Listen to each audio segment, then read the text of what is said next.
How to make a birthday video in InShot. Have to open your InShot. After that, go to InShot and select the picture you want.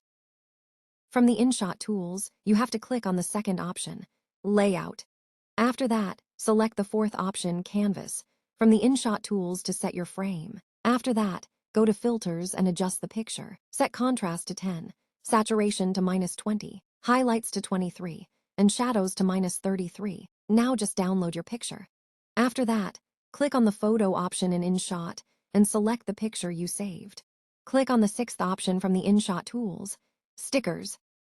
Then go to the gallery and select any picture. After that, click on AI, and the background of the picture will be removed. If you want to add an outline around the sides of the picture, you can do that too. There are various options available for it. After that, you have to set your picture. After that, go to the text tools and type, Happy Birthday. Choose any font that you like. And if you don't have fonts and need a tutorial on how to download them, then leave a comment section. If you want to write a birthday quote, you can do that too, or you can write anything else, like a name or anything you want. Now you have to place it in the right position and then save it.